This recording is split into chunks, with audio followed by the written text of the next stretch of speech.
Tell us about a dream. Tell us about a dream. Hashima Brakas.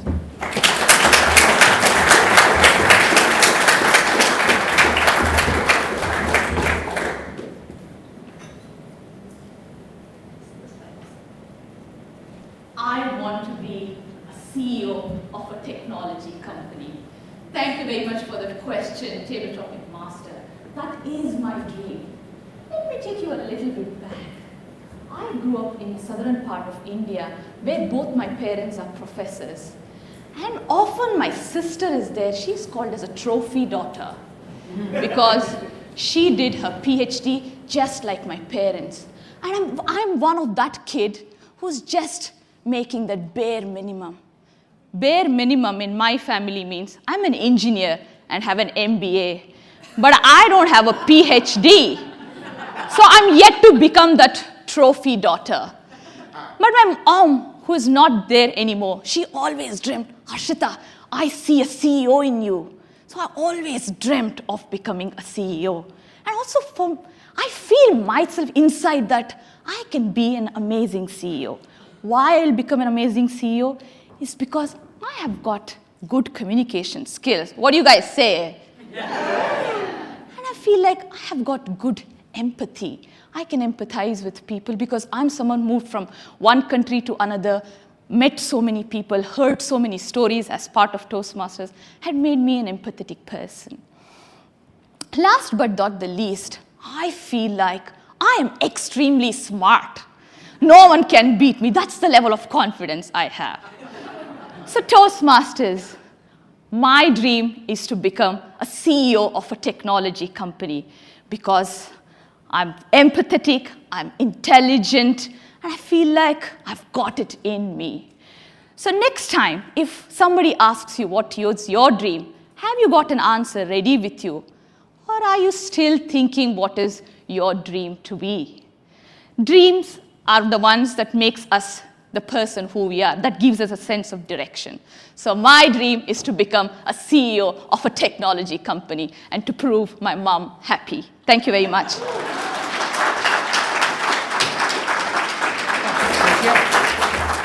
Grace Kelly, tell us about a dream. Tell us about a dream. Grace Kelly.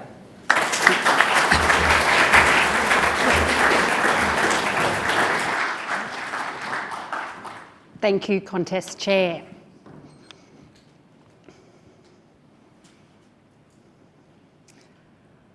My daughter not long ago, for her birthday, had a special request.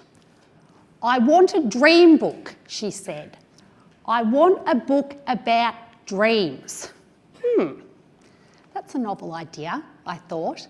And I was quite delighted in this age of Google, where we have answers at our fingertips, to have a request for a physical book, a dream book. Certainly, I said, let's do it. Let's get a dream book. And we did it. Now, having a dream book, it opens your mind. I have a lot of dreams, and often quite vivid dreams. It might be a dream of the whole family hopping on a bus to get to Fiji. A bus to get to Fiji? Not a great plan, but never mind, that's what my dream was. We all boarded the bus and it flew. Not high enough, but it flew and we flew through the streets of London. You just don't know. And the thing about dreams is they take us places. They take us places that we might want to go. Fiji, that was certainly the case. But they take us places in ways that we mightn't have imagined on a bus. And I think that's the power, isn't it? And there's a broader message. Where do you want to go? You might have an idea. A tropical island holiday. A life goal. And your dream will show you how you could get there in a different way. Why hop on a plane to go to Fiji when you could ride a bus through the streets of London? Coming back to the dream book, we're often looking for messages. We're looking for purpose and we want explanations. Sometimes, like in the dream book, you can get it, and sometimes you can't, and that doesn't matter because the destination and your dreams can open your mind to take you somewhere you couldn't imagine. Thank you, Contest Chair.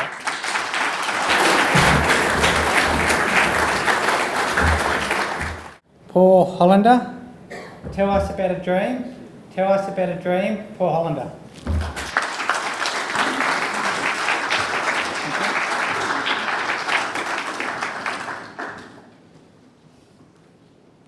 I dreamt a dream, my love would never die. Well, that was the beginning. Way back in 1982, I met my wife.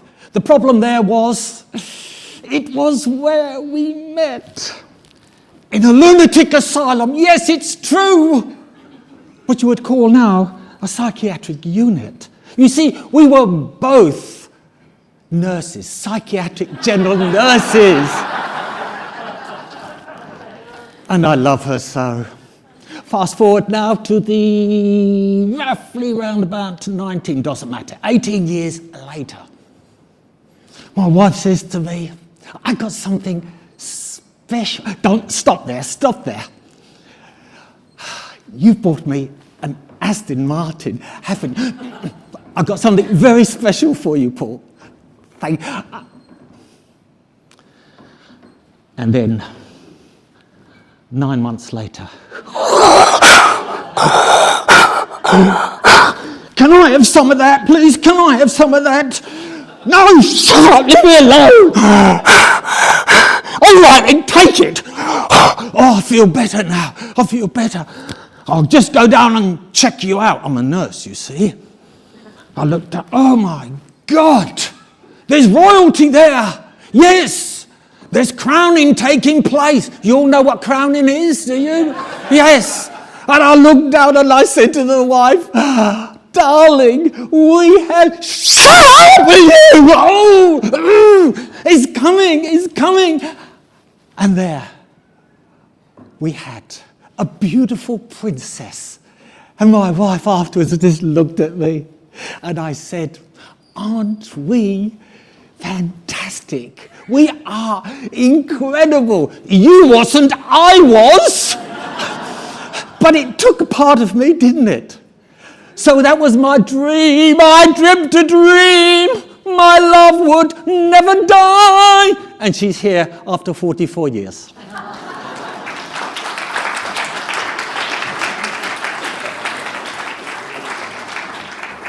Rohan Parrant, tell us about a dream. Tell us about a dream, Rohan Parrant.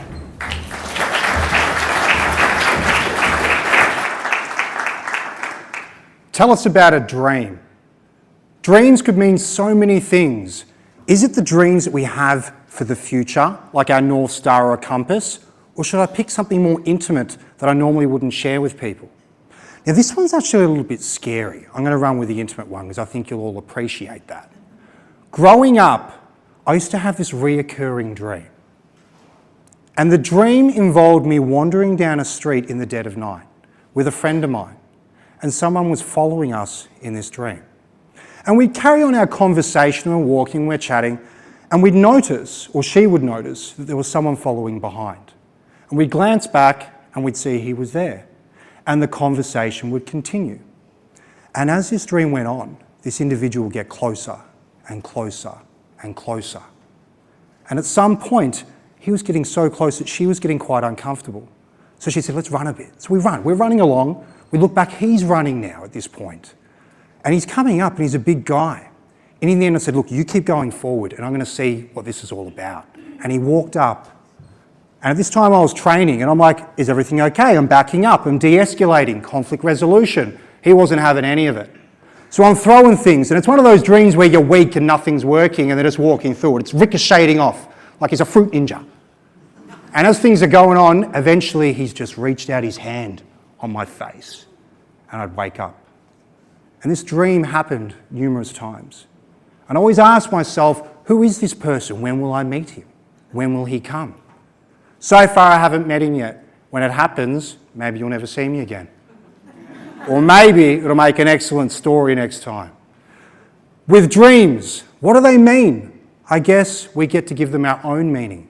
And for me, I always thought, hey, be prepared. Eventually one day, maybe you'll meet a foe that you just simply can't overcome, or a challenge in life. Hasn't happened yet, I'm still here. But that is life. So give meaning to your dreams. Thank you.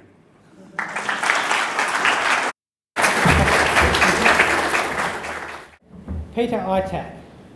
Tell us about a dream. Tell us about a dream. Peter Ittak.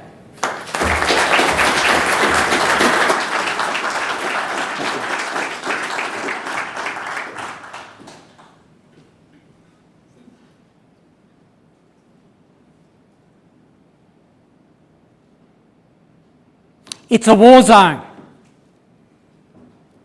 I'm telling you, it's a war zone. At one end is my mother, and at the other end is me. And between us is the kitchen table. And sliding on that kitchen table towards me is a newspaper. Now, if you're a millennial, you might not know what a newspaper is. I suggest you Google it.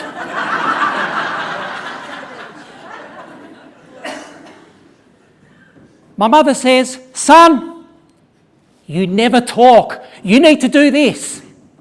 And in the newspaper is an advertisement for a public speaking course run by a Toastmasters club.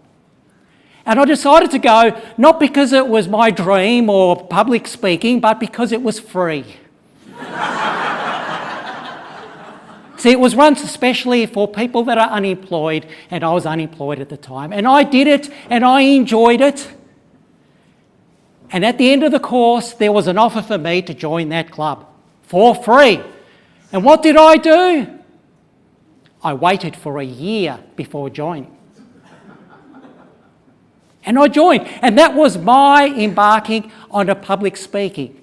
A dream which I initially never knew that I had, but a dream that built through opportunity. Have you had some opportunity in your life that you've missed? Dreams come and go. And this dream built to the point where I am here in front of you on the stage here. No, I'm not a world champion, not yet. But hey, I discovered something that I enjoy doing. I love going bushwalking, and the view from the top of a mountain is incredible, but I tell you, the view from here, up here looking at you, is just amazing. It's been a dream for me to come up here since I've started my public speaking. Imagine where you could go with either a set, established dream or a dream that you don't even know of, as was the case for me. Contest manager.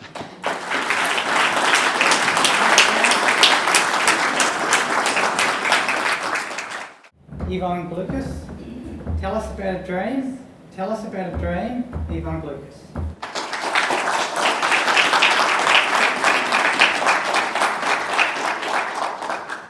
Thank you, Contest Chair. A dream. Me? A dreamer? I thought I was a realist. Are any of you real dreamers? Or do you live in the real life? Thank you for that. Yeah, I had a dream once.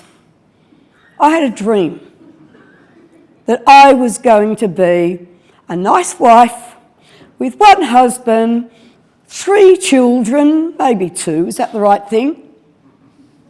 And live a wonderful life with a career and an education and beautiful children who will love me forever and scatter my house with grandchildren. That was my dream. Was it ever your dream? Was it ever your dream? I don't need to go to sleep to have a dream. It would have been a great dream, except for I got rid of the husband.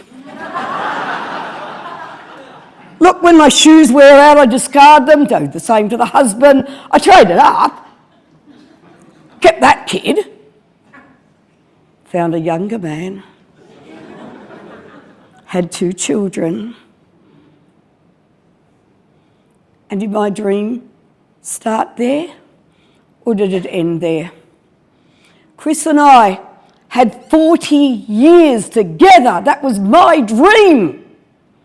Okay, it was totally unsuitable like the rest of my family. Too tall, too Indigenous, and his dreadlocks were down to there.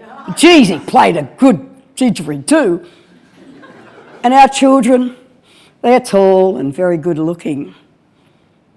Was that my dream? Was it end there? No. Because the nightmare began. You know what happened 2 years ago? He died on us. He left us. He was far too young to do that. Is that my dream or is it my nightmare? I don't know. But I have my children. And my dream continues.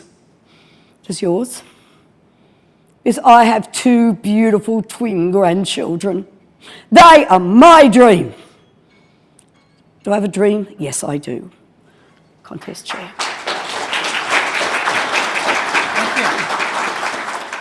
Drum roll for third place, everybody.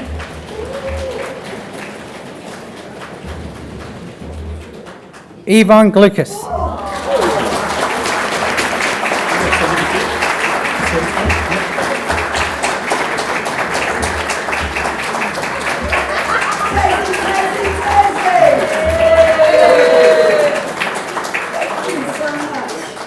Wow, that's wonderful. Thank you so much. My brother said if I won another trophy, he's going to build me a shelf. Someone phone me now. Okay, don't phone that. Stay here or Yeah. Yeah. All right, drum roll for second place, everybody.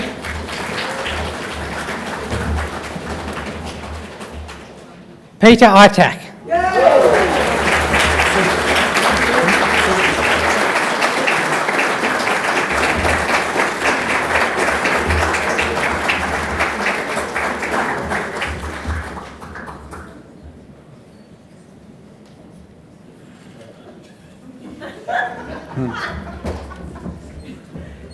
And a big drum roll for first.